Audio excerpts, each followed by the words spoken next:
persiapan itu sangat penting untuk kita lakukan sebelum kita berangkat ke sekolah. Tujuannya apa? Supaya nantinya kita bisa fokus dan dapat memahami segala materi pembelajaran yang telah diajarkan oleh guru kita di kelas nantinya dengan baik. Sebelum kita memulai pembelajaran kita pada hari ini, alangkah lebih baiknya kita awali dengan membaca doa. Berdoa, mulai.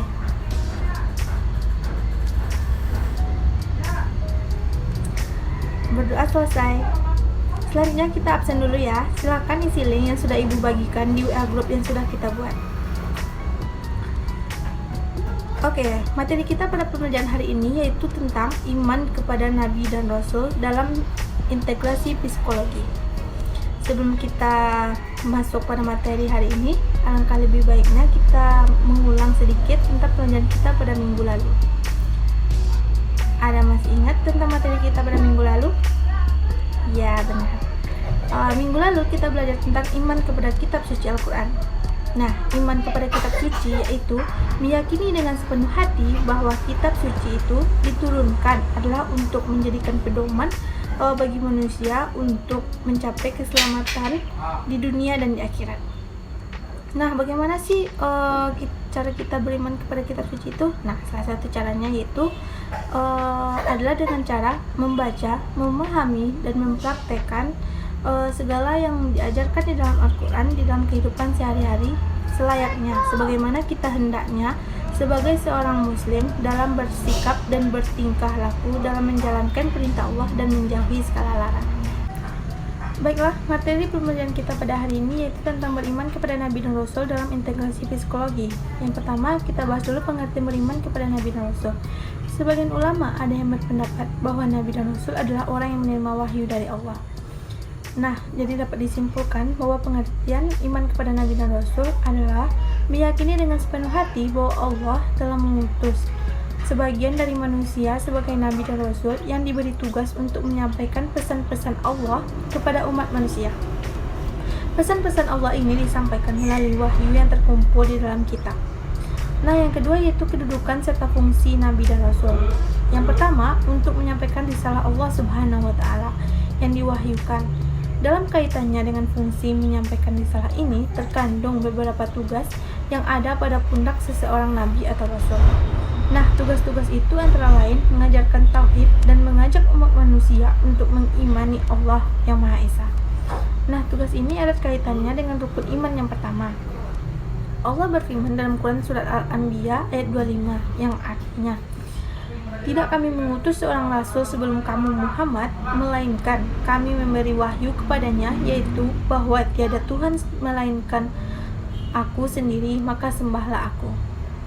Nah, yang kedua yaitu tugas Nabi dan Rasul yaitu di samping menyampaikan risalah Allah, para Rasul itu memberi contoh atau teladan dalam mempraktekkan ajaran-ajaran Allah tersebut. Para Rasul adalah orang yang pertama mempraktekkan ajaran yang diterimanya dari Allah. Mereka mempelopori dan mempropagandakan ajaran-ajaran yang telah diterimanya dari Allah. Nah, teladan seorang Nabi ini diharapkan dapat membangkitkan iman yang hidup dalam hati para pemeluknya, sekaligus membawa perubahan dalam kehidupan mereka. Yang ketiga yaitu sifat-sifat Nabi dan Rasul yang wajib kita ketahui. Yang pertama, sidik yang artinya jujur. Seorang Rasul tentu saja harus berkata jujur. Bagaimana mungkin ia dapat diteladani kalau ia adalah seorang yang pembohong? Nah, yang kedua, amanah yang artinya dapat dipercaya. Seorang Rasul mendapat amanat atau kepercayaan dari Allah untuk menyampaikan risalahnya. Para Rasul telah dengan baik mengemban amanat Allah tersebut. Mereka telah berusaha keras dan sabar menyampaikan ajaran Allah kepada umat manusia. Nah, sifat amanah ini sangat erat berhubungan dengan sifat tabligh, yaitu menyampaikan. Nah, yang ketiga, tabligh artinya menyampaikan.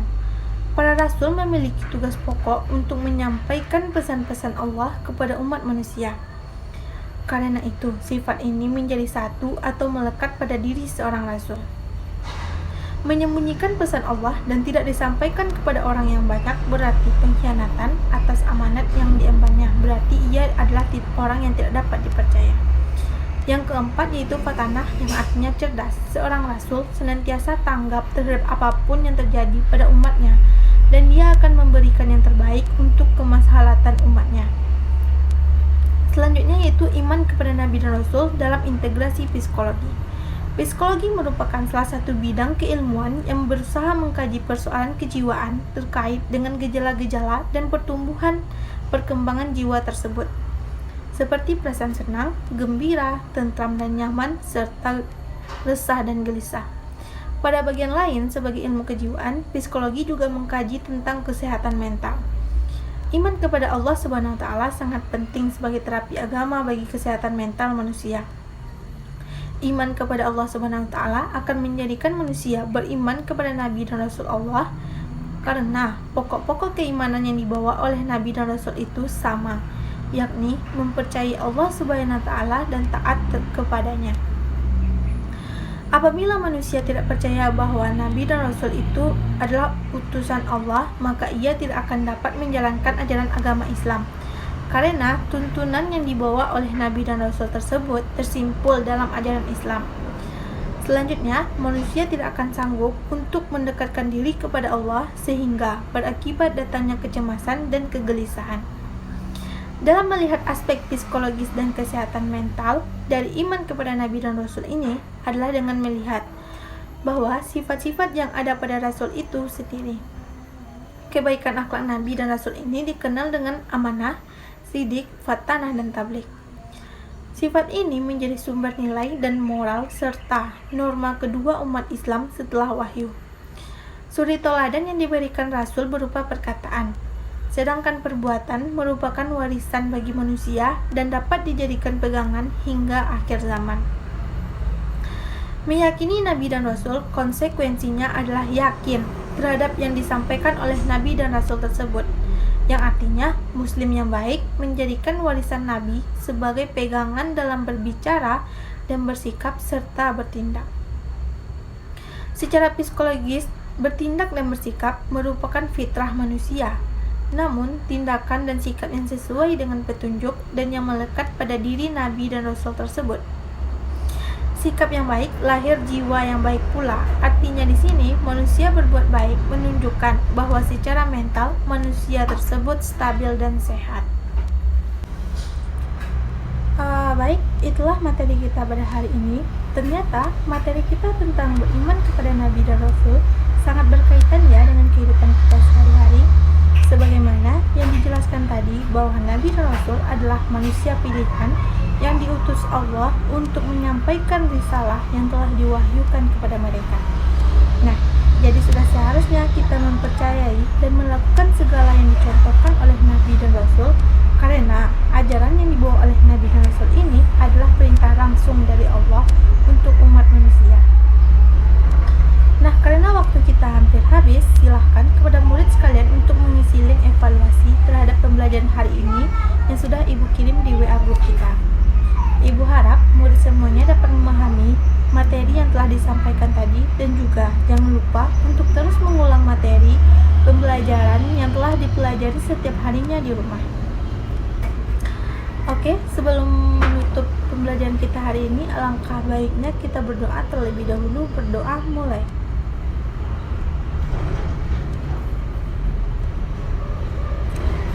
Berdoa selesai.